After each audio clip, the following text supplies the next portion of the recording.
Hi ನಮಸ್ಕಾರ ಗೆಳೆಯರೇ, ಎಲ್ಲರಿಗೂ ನನ್ನ ಚಾನಲ್ಗೆ ಸ್ವಾಗತ. ಹನುಮಂತನ ಫೋಟೋದಲ್ಲಿ ಅಥವಾ ವಿಗ್ರಹದಲ್ಲಿ ಅವನು ತನ್ನ ಒಂದು ಕೈಯಲ್ಲಿ ಗದೆ ಹಿಡಿದುಕೊಂಡಿರುವುದನ್ನು ನಾವು ಗಮನಿಸಬಹುದಾಗಿದೆ. ಹನುಮಂತನ ಕೈಯಲ್ಲಿರುವ ಗದೆಯ ಹೆಸರೇನು ಗೊತ್ತೇ? ಹನುಮಂತನು ಗದೆಯನ್ನು ಹೇಗೆ ಉಡುಗೊರೆಯಾಗಿ ಪಡೆದುಕೊಂಡನು ಅಂತ ಗೊತ್ತೇ? ಹಾಗೂ ಹನುಮಂತನ ಗದೆಯ ಶಕ್ತಿ ಏನಂತ ನಿಮಗೆ ಗೊತ್ತಾ? ಇವತ್ತಿನ ಈ ಸಂಚಿಕೆಯ ವಿಡಿಯೋದಲ್ಲಿ ನಾವು ಹನುಮಂತನ ಗದೆಯ ಹಿಂದೆ ಇರುವ ಪೌರಾಣಿಕ ದಂತಕಥೆ ಏನು ಅಂತ ಈ ವಿಡಿಯೋದಲ್ಲಿ ವಿವರವಾಗಿ ನೋಡೋಣ ಬನ್ನಿ. ಇನ್ನೂ ಯಾರು ನಮ್ಮ ಚಾನಲನ್ನು ಸಬ್ಸ್ಕ್ರೈಬ್ ಮಾಡಿಲ್ಲವ ಸಬ್ಸ್ಕ್ರೈಬ್ ಮಾಡೋದನ್ನು ಮರೆಯದಿರಿ ಹಾಗೂ ಬೆಲ್ ಐಕಾನನ್ನು ಒತ್ತಿ.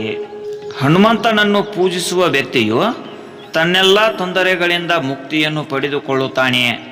ಹನುಮಂತನ ರೂಪ ಉಳಿದೆಲ್ಲ ದೇವರು ದೇವತೆಗಳಿಗಿಂತ ತುಂಬಾ ಭಿನ್ನವಾಗಿದೆ.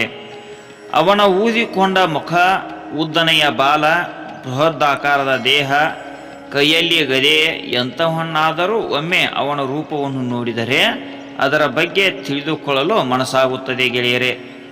ಹಿಂದೂ ಧರ್ಮದಲ್ಲಿ ಪೂಜಿಸಲಾಗುವ ಹೆಚ್ಚಿನ ದೇವರುಗಳು ಅವರದ್ದೇ ಆದ ಪ್ರತ್ಯೇಕವಾದ ಆಯುಧಗಳನ್ನು ಹಿಡಿದುಕೊಂಡಿರುತ್ತಾರೆ. ಅದರಂತೆ ಹನುಮಂತನು ಕೂಡ ತನ್ನ ಕೈಯಲ್ಲಿ ಯಾವಾಗಲೂ ಗದೆಯನ್ನು ಹಿಡಿದುಕೊಂಡಿರುತ್ತಾನೆ. ಹನುಮಂತನು ಹಿಡಿದುಕೊಂಡಿರುವ ಆ ಗದೆಯ ಹೆಸರೇನೆಂಬುದು ಇಂದಿಗೂ ಅನೇಕರಿಗೆ ತಿಳಿದಿಲ್ಲ. ಇದರ ಬಗ್ಗೆ ಒಂದಿಷ್ಟು ಮಾಹಿತಿಯನ್ನು ಇಲ್ಲಿ ನೋಡೋಣ ಬನ್ನಿ. ಧಾರ್ಮಿಕ ಗ್ರಂಥಗಳ ಪ್ರಕಾರ ಹನುಮಂತನು ಬಾಲ್ಯಾವಸ್ಥೆಯಲ್ಲಿದ್ದಾಗ ಸೂರ್ಯದೇವನನ್ನು ನೋಡಿ 11 ತಪ್ಪಾಗಿ ಭಾವಿಸಿ ಆತನನ್ನು ತಿನ್ನಲು ಮುಂದಾಗುತ್ತಾನೆ. ಹನುಮಂತನನ್ನು ತಡೆಯುವುದಕ್ಕಾಗಿ ಇಂದ್ರದೇವನು ತನ್ನ ವಜ್ರಾಯುಧದಿಂದ ಹನುಮಂತನ ಗಲ್ಲಕ್ಕೆ ಹೊಡೆಯುತ್ತಾನೆ.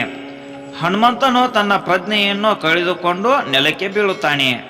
ಹನುಮಂತನ ದುಸ್ಥಿತಿಯನ್ನು ನೋಡಿದ ವಾಯುದೇವನು ತನ್ನ ಚಲನೆಯನ್ನು ನಿಲ್ಲಿಸಿದನು. ಇದು ಇಡೀ ವಿಶ್ವವನ್ನು ಗಾಳಿ ಇಲ್ಲದೆ ದುಃಖದಲ್ಲಿ ಮುಳುಗುವಂತೆ ಮಾಡಿತು. ಆ ಸಮಯದಲ್ಲಿ ಬ್ರಹ್ಮದೇವರು ಹನುಮನನ್ನು ಪುನರ್ಜನ್ಮವನ್ನು ನೀಡಿದನು ಮತ್ತು ಎಲ್ಲ ದೇವರುಗಳು ಮತ್ತು ದೇವತೆಗಳು ಅವನಿಗೆ ಕೆಲವು ವರಗಳನ್ನು ನೀಡಿದರು. ಅವನಿಗೆ ತಮ್ಮ ದೈವಿಕ ಆಯುಧಗಳಿಂದ ರಕ್ಷಣೆಯನ್ನು ನೀಡಿದನು. ಆ ಸಮಯದಲ್ಲಿ ಕುಬೇರ ದೇವರು ಹನುಮಂತನಿಗೆ ತನ್ನ ಗದೆಯನ್ನು ದಯಪಾಲಿಸಿದನು. ಗೆಳೆಯರೇ, ಅತ್ಯಂತ ಕುತೂಹಲಕಾರಿ ವಿಷಯವಾದ ಹನುಮಂತನ ಗದೆಯ ಹೆಸರೇನು ಅಂತ ನೋಡೋಣ ಬನ್ನಿ. ಧಾರ್ಮಿಕ ಗ್ರಂಥಗಳ ಪ್ರಕಾರ ಶ್ರೀರಾಮನ ಭಕ್ತನಾದ ಹನುಮನ ಗದೆಯನ್ನು ಕೌಮೋದಕಿ ಗದೆ ಎಂದು ಕರೆಯಲಾಗುತ್ತದೆ. ಈ ಗದೆಯನ್ನು ಅವನು ಕುಬೇರನಿಂದ ಪಡೆದುಕೊಂಡನು. 5 ಮುಖದ ಹನುಮನ ಅವತಾರದಲ್ಲಿ ಹನುಮಂತನು ತನ್ನ ಎಲ್ಲ ಕೈಗಳಲ್ಲೂ ಆಯುಧಗಳನ್ನು ಹಿಡಿದುಕೊಂಡಿರುವುದನ್ನು ನಾವು ಗಮನಿಸಬಹುದಾಗಿದೆ. ಈ ಆಯುಧಗಳಲ್ಲಿ ಗದೆ ಕೂಡ ಒಂದಾಗಿತ್ತು. ಪಂಚಮುಖಿ ಹನುಮಂತನ ಅವತಾರದಲ್ಲಿ ನಾವು ಆತನ ಗದೆಯನ್ನು ಸ್ಪಷ್ಟವಾಗಿ ನೋಡಬಹುದು. ಬಜರಂಗಬಲಿ ಅಪಾರ ಶಕ್ತಿಯನ್ನು ಹೊಂದಿದ್ದನು. ಆದ್ದರಿಂದ ಅವನು ಹೆಚ್ಚಾಗಿ ಗದೆಯನ್ನು ಬಳಸುತ್ತಿದ್ದನೇ ಹೊರತು ಬೇರಾವ ಆಯುಧವನ್ನು ಬಳಸುತ್ತಿರಲಿಲ್ಲ.